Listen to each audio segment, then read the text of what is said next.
Hello everyone, I hope you are all fine. This is Dr. Tasadduk and you are watching Bloomberg Educare.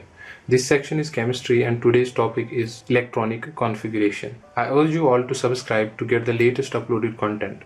Now let's move forward towards today's lecture. The act of distributing electrons of an atom into its orbitals, suborbitals is referred to as electronic configuration. Since in our previous lectures we have already discussed the rules governing the electronic configuration, this lecture will focus on how we can use those rules to fill the electrons correctly to achieve best possible electronic configuration for any atom. Before proceeding, it is essential that you check out the lectures discussing rules for electronic configuration. I am leaving the links in the description. There are 4 different types of orbitals that are mentioned here: sharp, principal, diffuse and fundamental. And each of these orbitals contain suborbitals, like s orbital contains no suborbital, p orbital contains 3 suborbitals, d orbital contains 5 suborbitals, and f orbital, that is the fundamental one, contains 7 suborbitals. And the maximum number of electrons that can be held in each one of these orbitals is equal to: s can contain maximum of 2 electrons, p can contain maximum of 6 electrons, d can contain maximum of 10, and f can contain maximum of 14 electrons. Now let's take example for some of the elements of the periodic table. So hydrogen, for example, has an atomic number 1, so the electron will start filling according to the Aufbau's principle first into the 1s, and only 1 electron is there, so 1s1 will be the electronic configuration. Similarly for helium, since the atomic number is 2 and 2 electrons will be distributed into the 1s orbital, that is 1s superscript 2. Similarly for lithium, you can see the 2 electrons go into the 1s shell and then 1 electron is filled into the next energy orbital, that is 2s orbital. And now when you go to the boron, a total of 5 electrons have to be distributed. So 2 electrons will go into the 1s and 2 electrons will go to the 2s orbital. Whereas in case of 2p orbital, you can see there is only 1 electron, therefore the electron will fill in the 2px suborbital, and the other 2 suborbitals of the p orbital will be empty. And then following the Hund's rule, if you look at the carbon, other electron will go to the py suborbital, and then in case of nitrogen, you can see all the 3 electrons are singly occupied, that is they follow the Hund's rule. And after nitrogen, you can see in oxygen the electron will start pairing up in the 2p suborbital like this. So for oxygen the atomic number is 8 and the electronic configuration will be 1s2, 2s2, 2px2, 2py1, 2pz1. Then for fluorine, the atomic number is 9 and electronic configuration is 1s2, 2s2, 2px2, 2py2 and then 2pz1. And then when you have to fill the 10 electrons in case of neon, which is a noble gas, you can see 1s2, 2s2, 2px2, 2py2 and 2pz2.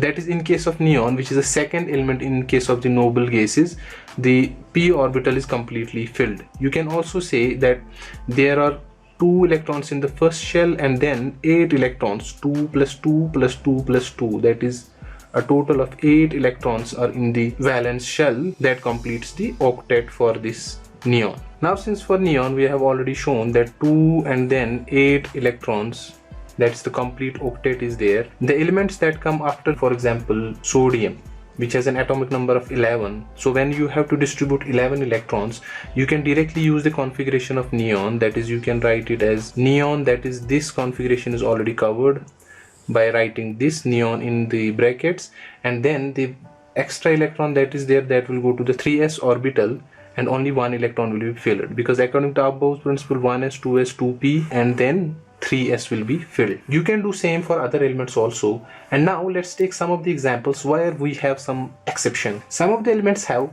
the electronic configuration that does not follow the Aufbau's principle, and that makes them the exceptions. For example, the transition series. We will take representative elements, for example chromium, which is represented by Cr, and we will take copper, which is represented by Cu. So if you look at these 2 elements, the atomic number for chromium is 24, while as for copper the atomic number is 29. Now since the preceding noble gas for chromium is argon, so we will write its electronic configuration as argon, because in argon there are 18 electrons already covered. So for 18 electrons, the electronic configuration is 1s2, 2s2, 2p6, 3s2, and then 3p6. And the shells are covered 2, 8, and 8. There are 3 shells and 18 electrons already covered by argon. Similarly, for copper, if you write the expected configuration that is expected for this, there is also argon. So I will take an example of copper. So argon already covers 18 electrons for the copper element, and the expected electronic configuration is argon and then 3d9 4s2 according to the Aufbau's principle and the Bohr-Berry rule. So if you follow the electronic configuration rules, the expected electronic configuration is this. However, the observed electronic configuration for copper is different. So the observed electronic configuration is argon and then 3d10 and 4s1. So instead of having d as 9 electrons, it contains full set, that is 10 electrons, and 1 electron goes into the 4s1. So this is an exception. So this is observed electronic configuration and this is the expected electronic configuration for copper. You can try same for chromium. As argon I have written, and rest of the electrons you can fill in, and you will see that it has also an exception. Similarly, for other elements like scandium, titanium, vanadium, chromium, which are in the 3D series, and then for the 4D series, 3D and 4D series, and also for the 5D series, we have some of the exceptions. So for example, in case of 5D series, if I take elements, for example lanthanum, or if I take actinium. So lanthanum has an atomic number of 57, while actinium has an atomic number of 89. So the expected electronic configuration for lanthanum is, the preceding noble gas element is xenon, and for this it's radon, and then it has to be 4f1, 5d0, and 6s2. The expected electronic configuration for actinium is 5f1 and 6d0 and 7s2.